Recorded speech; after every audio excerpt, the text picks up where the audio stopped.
안녕하세요. 오늘도 사연 살롱을 찾아주셔서 감사합니다. 한 소녀의 엄마이자 올해로 40대가 된 여성입니다. 저는 의대에 입학하던 해 만난 남자친구와 연애 끝에 20대 후반에 결혼을 했어요. 또래보다 일찍 시작한 결혼 생활이지만 젊었을 때 더 많이 놀고 결혼할 걸 하는 후회는 해본 적이 없어요.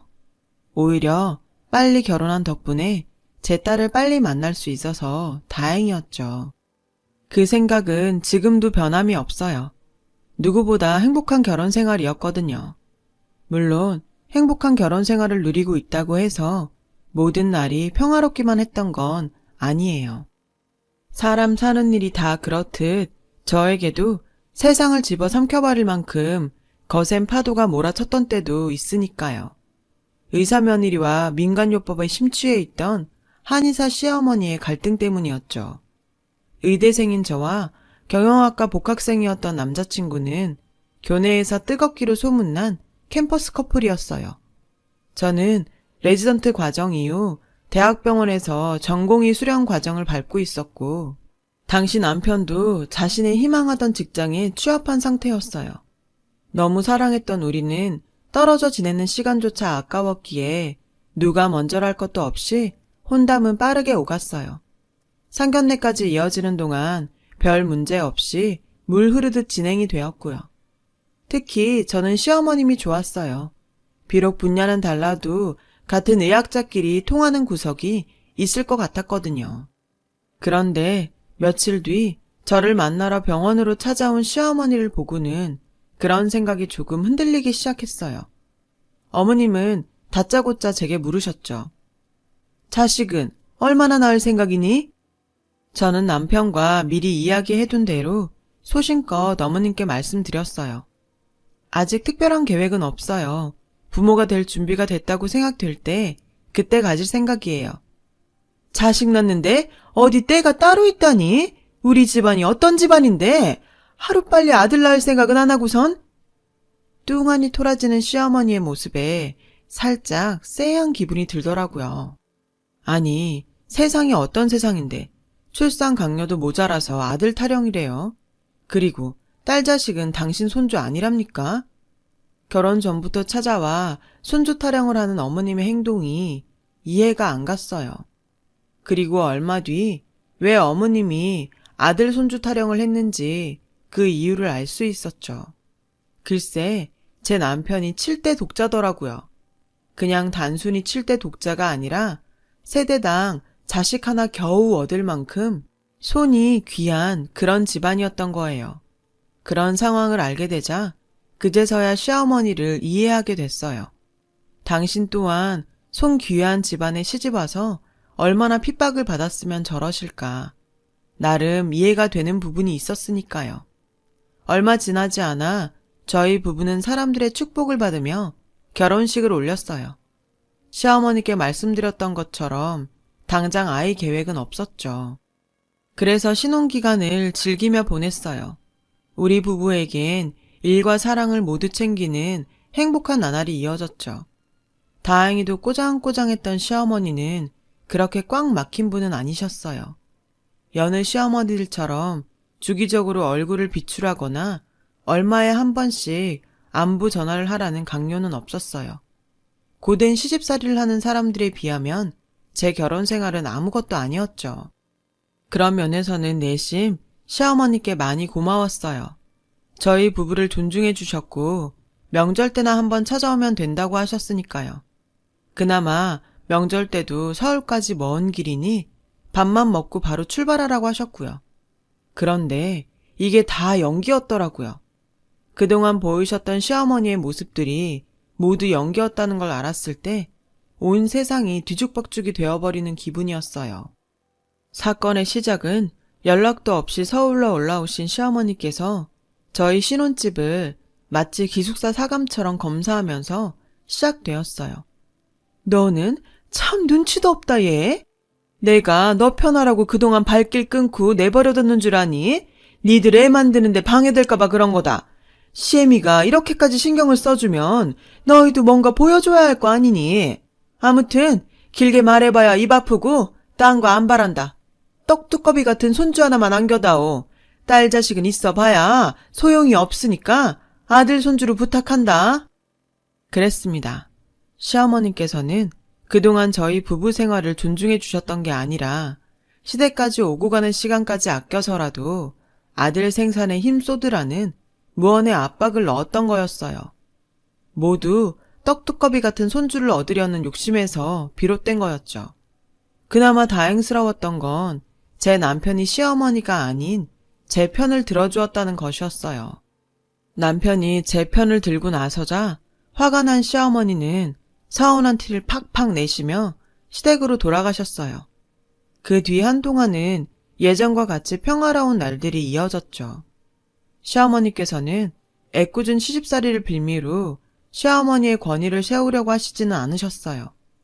하지만 그럼에도 저는 그런 시어머니가 불편했고 늘 불안했죠. 시어머니의 행동에 담긴 속마음을 이제 확실히 알아버렸으니까요. 이대로 저희 부부한테 아이 소식이 없을 경우 어떤 불호령이 떨어질지 몰랐거든요. 이런 불안한 날들이 길어지자 차라리 예정에도 없는 자식 걱정으로 불안한 시간을 보내기보다는 눈에 보이는 시집살이가 낫겠다 싶을 정도였어요. 운 좋게도 그 걱정은 그리 오래가지 않았죠.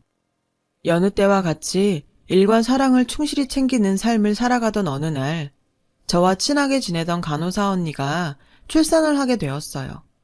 저희 부부는 출산 선물을 사기 위해 백화점에 들렸죠. 그런데 그동안 관심도 없던 아기 옷이 그날따라 어찌나 예뻐 보이던지요. 조그마한 신발에 베네저고리까지. 그 앙증맞은 모습들에 순간 저는 눈시울이 붉어졌어요. 그리고 간호사 언니의 아이를 마주하자 저도 모르게 눈물을 흘리더라고요. 그런데 제 옆에 서 있던 남편도 글쎄 눈물을 훔치고 있지 뭐예요. 그날 저는 집으로 돌아오는 차 안에서 시어머니께 전화를 드렸어요. 어머니, 저 이제 아이 가지려고요. 그 순간 휴대폰 너머로 시어머니의 울음소리가 들렸어요. 어머님은 연신 고맙다는 말을 하시며 흐느끼고 계셨죠. 하지만 임신이라는 게 사람이 마음먹은 대로 다 되는 것이 아니더라고요. 아무리 애를 쓰고 노력을 해도 좀처럼 임신은 되지 않았어요. 저희 부부는 하루하루 지쳐만 갔어요. 아이 소식을 기다리시던 시어머니께서도 매일같이 지쳐가셨고요. 오죽하면 저에게 하소연을 하셨죠.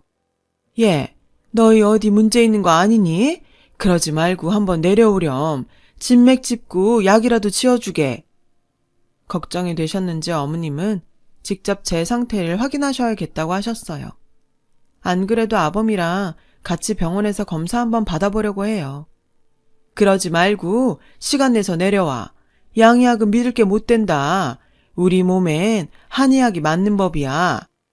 저는 그날 시어머니의 말씀을 그저 저를 많이 챙겨주시는구나 정도로 받아들였어요. 그리고는 남편과 함께 제가 근무하는 병원에서 불임 검사를 받았죠. 다행히도 저에게는 문제가 없었어요. 다만 남편 쪽이 약간의 문제가 있었죠. 정자수가 다른 남자들에 비해 현저히 적은 데다가 활동성도 현저히 떨어진다고 하더라고요. 다행스럽게도 활동성만 떨어질 뿐이지 정자 자체에는 큰 문제 없이 건강하다는 소견이어서 저희 부부는 시험관 시술을 받기로 결정했어요. 문제를 알고 나니 걱정이 덜 하더라고요. 그렇게 저희 부부는 시험관 시술로 임신을 하기 위해 노력했어요. 먹고 자는 것을 포함해 삶의 모든 부분을 통제하며 생활했죠. 오직 사랑스러운 이세를 만나기 위해서요. 그렇게 노력한 결과 마침내 임신 소식을 접하게 되었어요. 그날 밤 시어머니께서 저희 신혼집으로 짐을 챙겨 오셨어요. 어머님과 저는 부둥켜 안고 펑펑 울었죠. 저는 날이 밝기 무섭게 병원에 가서 휴직계를 냈어요. 시어머니께서는 임신 초기인 저를 친딸처럼 따뜻하게 보살펴 주셨죠. 한의사 시어머니가 곁에 있으니 왠지 마음도 놓이고 든든했어요. 하지만 병원에서 유산조짐이 보인다는 진단을 받아든 순간부터 시어머니가 돌변하기 시작하시더군요. 병원을 나오는 내내 투덜거리셨어요. 책갖 것들이 의사랍시고 거들먹거리는 이 지경이지? 이래서 양학은 믿을 수가 없다는 거야. 다 필요 없고 일단 나만 따라와라. 어머님은 저를 택시에 태우셨어요. 기사 양반, 잘하는 보신집 알면 거기로 갑시다. 시어머니의 손에 이끌려 도착한 곳은 허름한 식당이었어요. 오딱 오돌이 등을 파는 식당이었어요. 시어머니는 이런저런 효능을 제게 설명하시면서 용봉탕을 주문하셨어요. 용봉탕이라고는 이름만 들어봤지 한 번도 먹어본 적 없던 저는 서빙된 음식 앞에서 입을 쩍 벌리고 말았어요. 보글보글 끓는 냄비 안에 자라가 통으로 들어있더라고요. 자라와 눈을 마주친 것 같다는 기분도 살짝 들었어요. 저는 소름이 끼쳐서 고개를 돌렸죠. 국물 한 수저 남기지 말고 다 먹거라. 이게 다 약이다. 우리한테는 우리 전통 방식이 맞는 거야.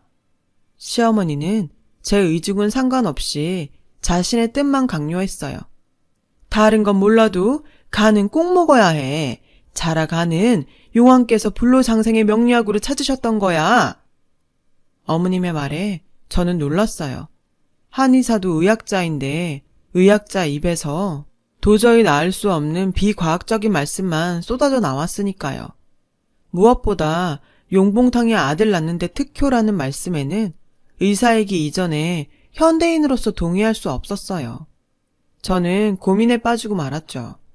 저와 태아를 위하시는 어머니의 마음은 알겠지만 용봉탕은 너무도 낯설고 역겨운 식재료였으니까요. 고민 끝에 저는 거절했어요. 정말 다른 뜻은 없었어요. 익숙하지 않은 음식을 함부로 먹었다가 소화기관에 물이라도 주게 되면 가뜩이나 유산조짐이 있는 태아에게 나쁜 영향을 끼칠 수 있었거든요. 더욱이 당시 저는 산부인과 교수님께서 짜주신 식단표를 지키고 있었거든요. 하지만 시어머니는 그런 제 사정은 고려하지 않은 채 고집을 꺾지 않았어요. 그날 이후로도 택시를 타고 서울을 휘젓고 다니시며 온갖 몸보신 음식을 집으로 포장해 오셨죠. 염소탕, 토끼탕을 시작으로 온갖 생소한 식재료들로 만든 음식들이었어요. 그때마다 어머님과 저는 대립을 했고 그러는 사이 점점 더 태아를 위해서라도 시어머니한테 휘둘려서는 안 되겠다는 의지가 더욱 강해졌어요. 그래서 시어머니께 차근차근 제 소견을 설명드렸어요. 생소한 식재료가 나쁘다는 것이 아니다. 한의학적인 효능을 부정하는 것도 아니다. 다만 제 신체에서 예기치 못한 이상 반응이라도 나타나게 될 경우 태아에게도 나쁜 영향이 간다. 저는 어머님이 기분 상하시지 않게 조심스럽게 말씀드리고는 병원에서 짜준 식단을 꿋꿋하게 지켰어요. 그러던 어느 날 시어머니께서 직접 약재시장에서 약재를 사오셨더라고요. 시어머니는 그 약재들을 손수 다려 저에게 건네셨어요. 진해에 말벌집에 당나귀 고환 등 생전 접해보지도 못한 약재가 들어간 탕약이었죠. 저의 등골에는 식은땀이 주룩 흘렀어요. 모양새야 어찌됐건 간에 지금까지는 음식이었지만 한약은 약물이잖아요. 심지어 어떤 성분이 얼마나 들어있는지 가늠할 수 없는 정체 모를 약물이요. 태아를 위해 감기약도 마음대로 못 먹는 게 임산부인데 검증되지 않은 약물을 함부로 복용할 수는 없었어요. 그리고 그제야 확신하게 되었죠. 저희 시어머니는 한의사라기보다는 검증되지 않은 대체요법, 소위 말하는 야매 한의학에 심취한 분이라는 걸요. 시어머니가 약재상 주인에게 전화해 약재들을 추가로 주문하는 사이 남편이 저 대신 탕약을 원샷했어요. 그리고는 출근길에 오르는 남편에게 신신당부를 했어요. 혹시 이상 반응이 느껴지면 바로 병원으로 달려가. 알았지? 남편은 알겠다며 출근을 했어요. 아니나 다를까 2시간도 지나지 않아 제가 근무했던 병원 응급의학과 선배가 전화를 했더라고요. 제 남편이 실려왔다고요. 시어머니를 모시고 병원으로 가보니 남편은 호흡기를 낀 채 링거를 맞고 있었어요. 딱 봐도 심한 아나필락시스 쇼크였어요. 흔히 말하는 알레르기 반응이요. 남편이 맞고 있는 주사제를 확인해 보니 남편의 병세는 쇼크가 확실했어요. 그 사실을 확인한 순간 아찔해졌어요. 만약 남편이 아닌 제가 탕약을 먹었다면 어쩔 뻔했나 싶었죠. 그 순간 야매한해하게 빠진 시어머니가 원망스러웠어요. 하지만 그 와중에도 시어머니는 양의사들을 지탄하며 약재상 주인에게 희한한 약재를 주문하고 계셨죠. 저는 그런 시어머니를 복도로 모셔와 제 생각을 말씀드렸어요. 저 사람 어머님이 지어주신 보약 먹고 저렇게 된 거예요. 제가 저걸 먹었더라면 어쩔 뻔했어요. 그걸 왜 아범이 먹었다니? 너 그렇게 안 봤는데 남편 잡아먹으려니로구나. 여자한테 맞는 약을 왜 사내놈한테 먹여? 네가 이 사단을 낸 거야. 의사로서 한 말씀만 드릴게요. 약에 남자 여자가 어딨나요? 남자한테 먹여서 해로운 약이면 여자한테도 똑같이 해로운 거죠. 임산부랑 태아한테는 특히 더요. 썩을년? 이거 하나만 알아두거라. 정 남편을 잡아먹고 싶거들랑 내 앞에 떡두꺼비 같은 손주놈 여럿은 안겨주고 잡아먹어야 할 거야. 그 말에 한숨이 절로 나왔어요. 그런 제 모습에 시어머니는 고함과 욕설을 쏟아내셨고 안에서 그 소리를 들은 남편은 링거까지 뽑아가며 급하게 달려와 시어머니를 돌려보냈어요. 저는 화장실에 숨어 울음을 터뜨렸고요. 그날의 사건은 그렇게 마무리되었어요. 하지만 끝난 게 아니었죠. 며칠 뒤 시어머니는 약재상 주인을 대동해 저희 집을 찾아오셨어요. 약재상 주인이 가져온 것은 맙소사, 살아있는 살모사였어요. 독사 중에 제일 독한 독사요. 어찌나 당황스럽던지 저와 남편은 얼어붙은 채로 아무 말도 못했어요. 저희 부부가 얼어붙어 있는 사이 낯선 약재상 주인은 까치살모사의 이빨에서 독을 받아내기 시작했고 그 모습을 의기양양하게 지켜보시던 시어머니는 보라한 듯이 거들먹거리며 제게 말씀하셨어요. 탕약이 못 믿어온 눈치길래 준비했다. 산부 건강이라 아들 낳는데 즉효야. 한 방울도 남김없이 쭉 들이키거라. 혹시 오해하실 분들이 계실까봐 한마디 덧붙이는데요. 까치살모사의 독은 신경독으로 사람을 죽음에 이르게 하는 맹독이에요. 신경마비로 인한 호흡곤란과 질식, 심장마비 등을 초래하죠. 다만 단백질로 구성된 독인 덕분에 사람의 위장에서 분해가 되지만 위장에 티끌만한 상처라도 있을 경우 그대로 중독이 돼요. 산모 건강과 아들 낳는데 전혀 도움이 되지 않을 뿐더러 사망에 이를 수 있고요. 저는 남편을 밖으로 데리고 나왔어요. 이 상황을 내가 어떻게 받아들여야 돼? 남편은 고개를 떨군 채 한숨을 쉬었죠. 내가 잘 설득해볼게. 일단 남편을 믿고 집으로 들어갔어요. 남편은 어머님을 설득하려 노력했어요. 제가 의학적 근거를 제시하기도 했고요. 하지만 시어머니는 뜻을 굽히지 않았죠. 맨날 하든 똑같은 궤변만 늘어놓을 뿐이었어요. 이 땅에서 나고 자란 사람한테는 우리 것이 맞는 법이야. 누가 뭐래도 산모 건강과 아들 낳는 데는 살모사독이 즉효다. 나도 이거 먹고 네 신랑 낳았어. 며느리와 태아의 생명을 위험에 빠뜨리는 것도 모자라 이 상황에도 손주 타령을 하다니. 더는 보고 있을 수가 없었어요. 그래서 극단적 선택을 하게 되었죠. 어머니, 마지막으로 경고할게요. 지금 하는 이 행동 당장 멈추세요. 안 그러면 경찰 부를 겁니다. 제 말에 시어머니는 길길이 뛰며 해볼 테면 해보라고 뻗대셨어요. 결국 남편은 경찰에 신고를 했어요. 불법 의료 행위와 까치살모사의 무단포획 혐의로요. 잠시 뒤 경찰이 찾아왔고 시어머니와 약재상 주인은 연행되었어요. 경찰 손에 끌려가던 시어머니는 믿었던 아들한테 배신을 당했다는 충격에 정신이 반쯤 나간 사람처럼 발악을 하며 제게 저주를 퍼부어댔어요. 뱃속에 있는 제 아이에게도요. 참다 못한 저는 그런 시어머니를 향해 평생 원망하고 사셔도 어쩔 수 없어요. 어머님한테 어머님 아들이 중요한 만큼 저에겐 제 아이도 소중해요. 물론 제 남편도요. 어머님의 잘못된 맹신이 어머님 아들은 물론 손주까지 죽일 수 있다는 걸 왜 모르세요? 오늘 이 순간을 절대 잊지 마세요. 내 가족을 건들지 마시라고요. 시어머님이 경찰 손에 연행된 이후의 소식은 잘 알지 못해요. 그날 이후 저희 부부는 시어머니와 의절을 한 채 살고 있었거든요. 다만 간략적인 소식은 전해 들었어요. 그날 일로 어머님은 형사처벌을 받았고 어머님이 운영하던 한의원은 문을 닫았다고 하더군요. 그 후로는 이사를 가셨는지 주변 사람들도 소식을 모른다고 했어요. 그리고 얼마 뒤에 저와 남편은 천사 같은 딸과 만날 수 있었어요. 저희 부부는 고생 끝에 만난 딸아이에게 저희가 할 수 있는 모든 사랑을 주었어요.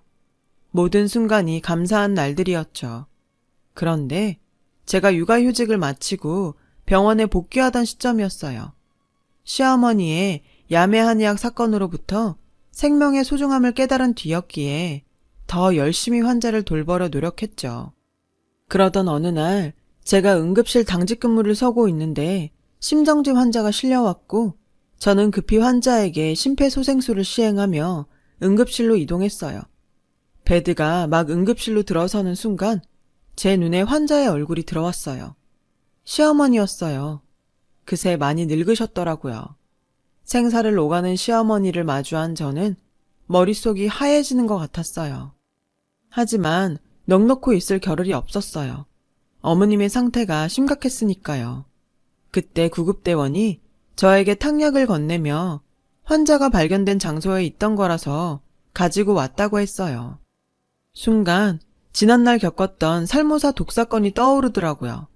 저는 레지던트들에게 급히 탕약의 성분 분석을 지시해놓고는 마침 연락을 받고 도착한 남편에게 상황을 전했어요.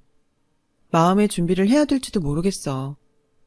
그 한마디에 남편이 무너지더군요. 비록 의절을 했다고는 하지만 세상에 하나뿐인 어머니인데 왜 안 그렇겠어요. 그 마음은 충분히 이해하고도 남죠. 저는 남편을 뒤로 한 채 응급실로 뛰어 들어갔어요. 그 순간 제가 할 일은 의사로서 어머님의 생명을 구하는 거였으니까요. 몇 차례의 고비를 넘긴 끝에 어머님은 의식을 찾으셨어요. 하지만 어머님이 드신 탕약의 성분은 온전히 제대로 알아야 치료를 할 수 있는 상황이라서 안심할 수는 없었어요. 어머님은 저를 보시자 대뜸 그러셨어요. 아들이더냐? 정말 대단하시더라고요. 생사의 갈림길에서도 손주를 향한 집착은 정말 대단하시더군요. 그 모습에 전 너무 화가 났어요. 그게 뭐가 중요해요. 당장 어머님이 돌아가실지도 모르는데 어머님 죽고 나면 손녀건 손자건 그게 다 무슨 소용이냐고요. 지금 어머님이 생각하셔야 할 건 오직 어머님 목숨이에요. 어머님이 사셔야 어머님 손주를 안아보실 거 아니에요. 그러니까 사세요. 기를 쓰고 사시라고요.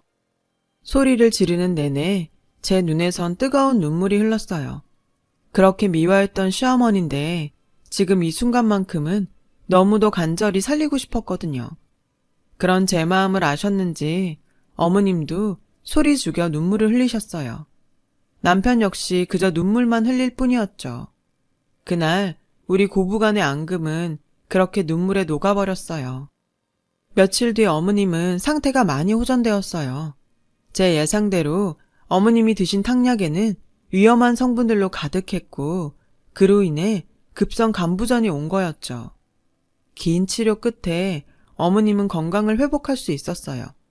그리고 그토록 원하시던 손주를 안아볼 수 있었죠.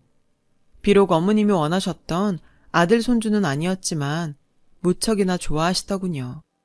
어머님은 손녀딸의 머리를 어루만지며 참회의 눈물을 흘리셨어요. 일련의 사건들로 저와 어머님 사이에는 굴곡진 정이 쌓이게 되었고 여전히 의견 대립은 있지만 다시 고부간으로 살아가고 있어요. 어머님은 더 이상 예전처럼 양의약을 배척하지 않으세요. 그럴 만도 하죠. 그 덕에 당신이 살았으니까요. 더불어 야매 한의학에 대한 맹신도 어느 정도 거두신 것 같아요. 이제는 몸이 안 좋으시면 약재상에서 약재를 사다 탕약을 끓이기보다는 근처 병원으로 바로 달려가시거든요. 하지만 끝까지 포기하지 않은 한 가지도 있어요. 바로 아들 손주죠. 여전히 어머님은 둘째는 언제 가질 건지 저만 보면 닭다리시거든요. 그래서 그 소원은 제가 들어드리려고요. 그게 언제가 될지 가능할지는 저도 잘 모르겠지만요. 노력해봐야죠. 제 사연을 들어주셔서 감사합니다. 맛있는 음식도 많이 드시고 항상 건강하세요. 여러분, 사연 댓글에 응원과 현명한 조언 부탁드려요. 좋아요와 구독은 저에게 큰 힘이 됩니다. 오늘도 좋은 일 가득하세요.